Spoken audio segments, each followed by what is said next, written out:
Saya hormati Pak Menko Marinvest, Pak Luhut Binsar Panjaitan, Pak Menkes, Pak Budi Gunadi Sadikin, teman-teman media cetak, media elektronik. Pertama, Assalamualaikum warahmatullahi wabarakatuh. Izinkan kami mengucapkan selamat Hari Raya Idul Fitri. Mohon maaf lahir dan batin untuk teman-teman media cetak, elektronik maupun masyarakat yang mengikuti pengumuman ini. Tadi sudah disampaikan oleh Pak Menko Marinvest, tadi Bapak Presiden juga memberikan catatan terkait dengan laporan yang disampaikan BPS, bahwa pertumbuhan perekonomian kita di kuartal pertama ini stabil, hampir sama dengan kuartal keempat 2021, yaitu 5,01%, dan ini di atas beberapa negara lain seperti Tiongkok 4,8, Singapura 3,4, Korea 3,07, kita hanya di bawah Vietnam yang 5,03, Amerika Serikat sendiri 4,29% dan Jerman 4,0. Dari segi pertumbuhan ekonomi global tahun ini diperkirakan 30,6 sampai 4,5%, namun berbagai lembaga baik itu OECD, World Bank, EDB, dan IMF memperkirakan pertumbuhan ekonomi Indonesia antara 5 sampai 5,4%.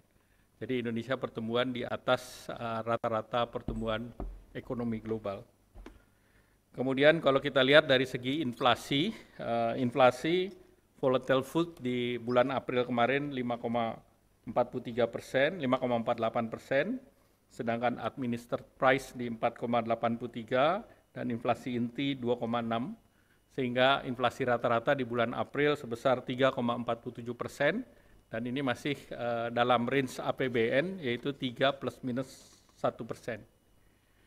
Nah, kalau kita lihat dari lapangan usaha, hampir seluruh sektor dari supply side itu rata-rata positif, mulai dari pergudangan, industri, jasa, pertanian, konstruksi, dan dari segi demand side, konsumsi rumah tangga positif, PMTB atau investasi maupun ekspor-import juga positif.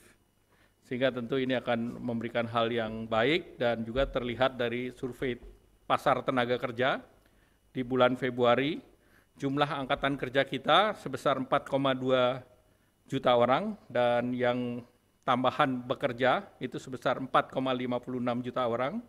Jadi hampir seluruh yang masuk lapangan kerja bisa diserap.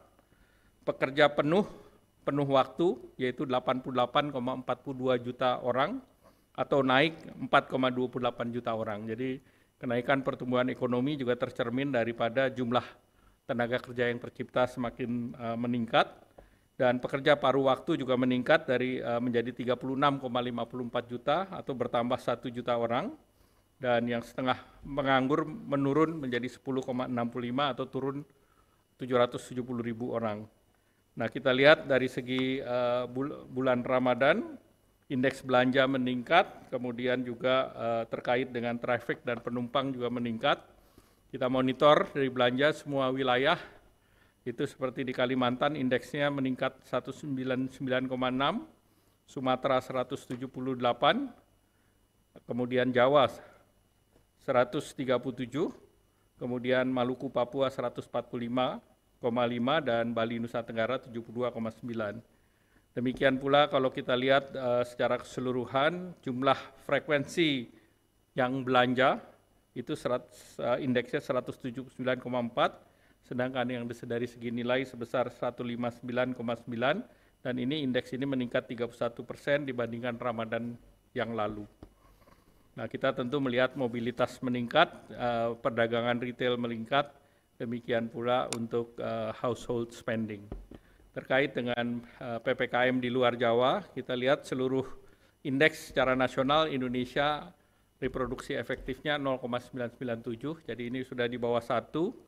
Sumatera tetap 1, namun Papua 0,99, Maluku 0,97, Kalimantan 0,99, Nusa Tenggara 0,99, dan Sulawesi 0,98. Artinya di luar Jawa Bali kasus seluruhnya landai, dan yang tertinggi di Lampung, namun konversi rumah sakit maupun isolasi relatif seluruhnya rendah. Nah, terkait dengan perpanjangan PPKM di luar Jawa akan diperpanjang selama 2 minggu ke depan. Arahan Bapak Presiden PPKM terus diperpanjang dan ini diperpanjang 2 minggu. Level 1-nya menjadi 88 kabupaten kota, di level 2 sebanyak 276 kabupaten kota, dan level 3 menjadi 22 kabupaten kota. Terkait dengan kinerja penanganan COVID dan pemulihan ekonomi nasional, realisasinya adalah 15,4 atau 70,37 triliun, di bidang kesehatan sebesar 9,7% atau 11,87 triliun, ini baik untuk insentif klaim nakes, klaim pasien, perpajakan kesehatan, dan dana desa, sedangkan perlindungan masyarakat sudah 49,27 triliun atau 32%, terdiri dari PKH, BLT minyak goreng, BLT desa, bantuan pedagang kaki lima, warung dan nelayan, dan juga kartu prakerja, dan penguatan pemulihan ekonomi 5,2% ataupun 9,22 triliun, baik itu di sektor pariwisata, ICT, dukungan UMKM, dan perpajakan. Bapak Presiden memberi catatan bahwa ke depan terkait dengan energi dan pangan perlu diperhatikan, demikian pula terkait dengan dibentuknya Satgas diperlukan untuk penyakit yang baru tumbuh di hewan, yaitu penyakit kuku mulut, untuk betul-betul diawasi. Demikian, terima kasih. Wassalamualaikum warahmatullahi wabarakatuh.